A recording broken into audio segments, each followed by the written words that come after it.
75, 60 is good for Nigeria. Yeah. We're still in the money. 76, we're still in the money.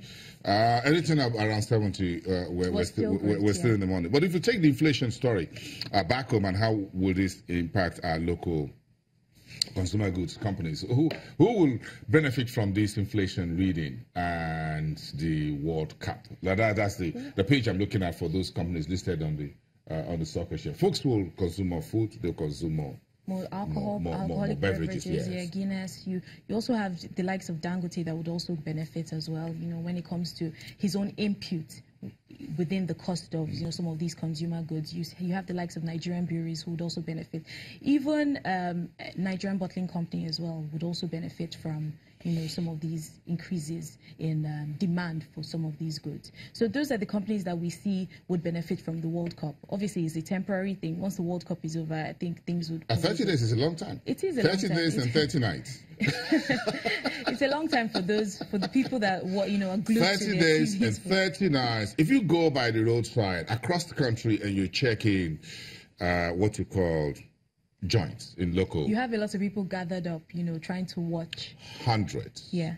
And hundreds of bottles of whatever it is. Yes. Going down. And that is a lot of money. No, it is. Yeah, so if you ask Nigerian breweries, and maybe we'll just ask Nigerian breweries, Guinness, and later, hey, what was the sales figure like during these 30 days?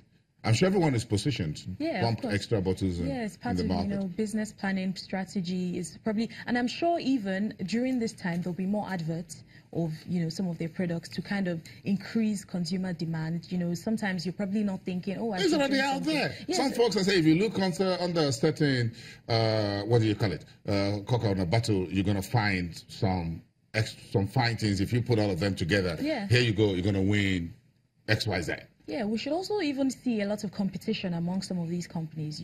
Some of them would actually include or involve themselves in some price wars. Yes. I think some of them would actually reduce their prices so that it appeals to the majority of Nigerians. I don't mind if some of these bottling company or brewers just reduce prices with the World Cup. That's an appeal. If you guys can make that happen, at least they have volume, right? Yeah, of course. Yes, so they can reduce price a little. Yeah, it complements it kind of helps with the reduction in price. Yes, yes. Even though I'm not a football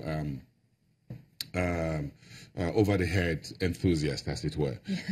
But then we can use some moderation in prices. But I'm watching a number of a few issues around the world of commodities, agri-commodities, and this is where there are issues about wheat.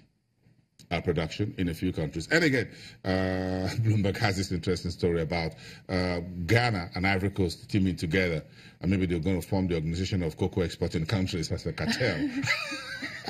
Myself and Paul Wallace of Bloomberg were on Twitter yesterday afternoon and trying to say, look, looks like Ivory Coast and Ghana will be a bigger cartel than OPEC, because between Ivory Coast and Ghana, they will be controlling almost 60% of the world cocoa production. Yeah, and maybe they should just add Nigeria to it and we just form it.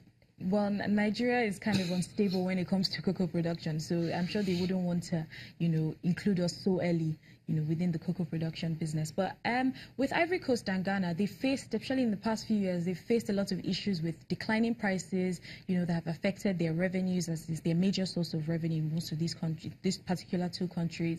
So I'm sure now they're probably trying to find ways where they can actually control the market. Influence the market. Exactly. But that's the diplomatic phrase. You influence the market because they've got supply. Yeah, but it's the same way OPEC influences the market. Because the price of coffee and cocoa and chocolate hasn't gone down. Well, but the farmers are getting the short end of the carrot. So, but if they're able to control the prices, they're able to influence some of these, later chains of the market. Yes. So, influence the price of chocolate, influence the price of, some of these cocoa products or cocoa final products. Look at that, the third column here that came from the cocoa prices down about 0.75% to $2,425 per metric ton. Speculations of increased production from Ivory Coast and Ghana. Yeah, so right now I think it's more or less their harvest season, so they're trying to. So we expect that more of their cocoa production would actually increase, or cocoa supply would increase. So that has also played into the price. But if we remember correctly, a few months ago, the price of cocoa was about 1,900. So now that it's about 2,400, it's still good news. It's still great for the country. It's a good news, but if you ask guys who are on the streets, well, it's still a lot of concerns out there. If you ask me, who between the farm and the table, who really should be enjoying. But again, what's the outlook for the rest of the week? Give us on agri prices. Well, for wheat, we expect that favorable weather would keep, affecting prices. Prices would actually go down because supply would increase due to favorable weather. We expect that cocoa prices is most likely going to continue to trend, downwards. Why? Because of the increasing supply within Ivory Coast and Ghana, and also sugar as well. Sugar, the price or the supply of sugar has been increasing, so that has also been affecting the price of sugar. I think if anyone is thinking of putting together a cocoa exporting cartel for the cocoa producers, they should include Nigeria. Making a move that Nigeria should be included in that. And we can have the best of both worlds. We are part of OPEC, then we can as well be a part of the cocoa exporting countries. Yes, it's great. I think it's great. We better get there before the games move on. Yeah. Yeah, but you never can tell what Ivory Coast and Ghana will be thinking. But we're gonna play ball later and talk about this when we come back after the break. But that's Bonali Olutosin, one of the research analysts at Financial Derivatives Company.